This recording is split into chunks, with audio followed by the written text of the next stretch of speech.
Hey guys, it's Deathstia. Welcome back to another Destiny video. In fact, this one is more about the news because I'm a little late on this one, but about 7 days ago, Destiny 2 content was leaked. It says here, leaked Destiny 2 info, legitimate inside source contact, so you know it is legitimate. It is by Inside Leaker. He says, I am in close contact with a Bungie employee currently working on Destiny 2 in some capacity.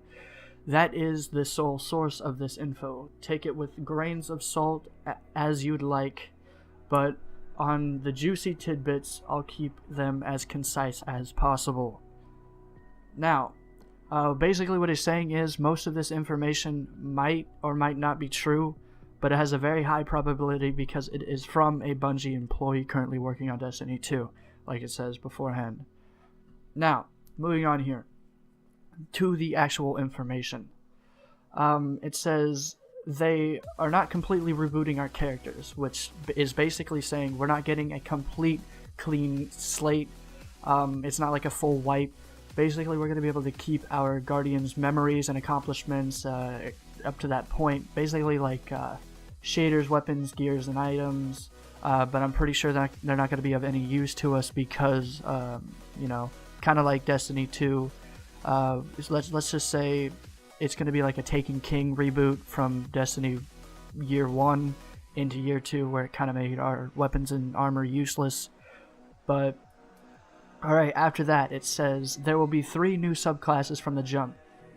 The existing classes will be fully reworked, including new abilities, perks, and visual effects. So Arc might look a little more, you know, electrical. Instead of just like looking blue and look like it's got a couple blue lines on us, it'll actually look like we have electricity running through us and stuff like that. Maybe like that? I don't know. Also abilities, so our arc blade could be this giant ass sphere that we throw at people instead of just being a blade that we go close quarter with.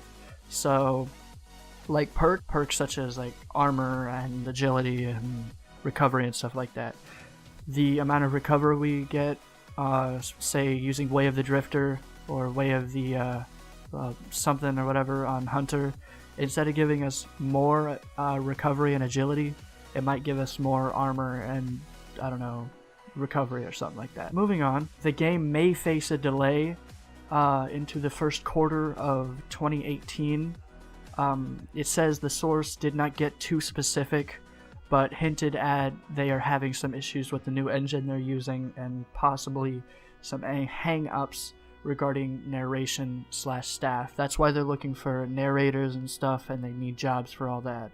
Hey, maybe I could get a job at Bungie. You know what I'm saying? Anyways, on to the next part. It says it will be in 60 FPS. Cited technical limitations, not aesthetics, as for the reason it being missing in Destiny 1. Destiny 1 is currently running at 30 FPS, and it looks okay, but it could look better, is what it's basically saying. Powers of the Darkness will be introduced into gameplay, so we might be able to run around throwing Siva charges at enemies instead of, you know, flashbang grenades. We could, you know how captains do that whole shade step kind of thing? Instead of it being arc or solar and kind of like transmatting from one area of a map to another, kind of like how they do their little side step kind of thing. Instead of them doing that, we could do that. Just think about how cool that would be, like going through a rock to get to the other side of the rock just to get away from some kind of enemy that's running at you. Maybe not phasing through walls, that could be a little overpowered. But yeah, that would be really cool. Now, it says here raids will be bigger, longer, and more interesting in terms of mechanics, and longer raids equals more like gear that we can get. Bigger raids mean more mechanics, maybe more bosses, more enemies to defeat on the way to the end boss. And more interesting, meaning, you know, more mechanics and more we can attack. So, on the next point, ships will no longer be cosmetic only. You know that awesome ship that you want? like the Nano Phoenix, which in fact I have. You know, that awesome ship, it could be faster than another ship to get to a certain location. And since it says Destiny 2 might be, you know, open world from previous articles that were released, you could be flying across Saturn in a giant ship that could be faster than somebody else's and get to an activity faster than your friends. That would be cool. Now, they are implementing some kind of transmogrification feature. I'm guessing it's like you have a certain archetype of a certain hand cannon and you could make another hand cannon that is not of that archetype and turn it in. So say if you had a last word and a first curse and you wanted your first curse to shoot like a last word but not be as deadly, that would be cool. I don't know, I'm not very good at explaining this stuff. Alright, and it will also be coming to PC. That means I gotta get a new graphics card so I can play it on PC and Xbox. God damn, PC is great. Like, there is no flaws in PC if you have a good setup.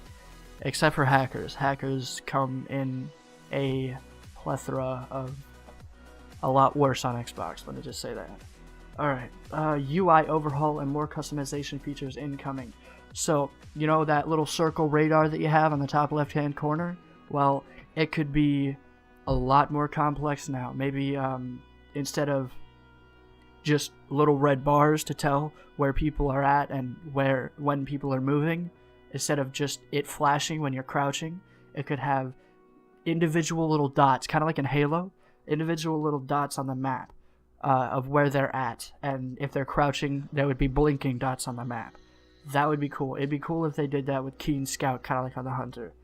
But UI, okay, we already went up. Eververse will not be as prominent as it is now.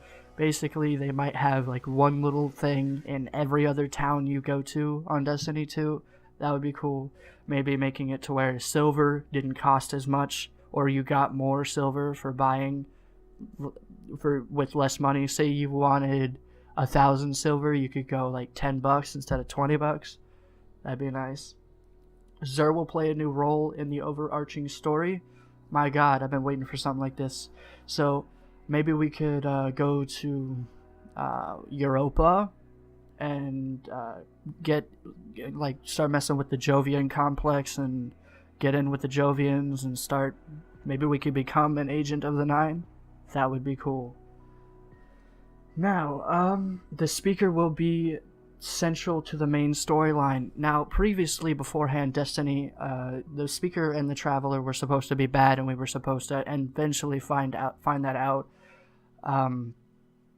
They cut that because the director did not want that being part of the story. So what they did was they just made it what the original campaign is in Destiny, and to be honest, it's not very good. So yeah, the speaker will be more prominent, and we'll be able to speak with him? I don't know. That's for Destiny 2. New non-Guardian races will be introduced. I could be walking around like a Fallen Vandal or Captain. Or I could walk around like a Hive Knight. Or I could walk around like Axis, Hell, or Oryx for that matter. Just a giant ass Hive motherfucker walk. So yeah, that's all the information I have for you guys today. Make sure you drop a like and subscribe if you want to see more information in the future. I gotta keep up with Reddit. I haven't been doing that very often recently. So yeah, I'll see you guys in the next video. Thanks for watching. Kid on the block that you can just follow and push around.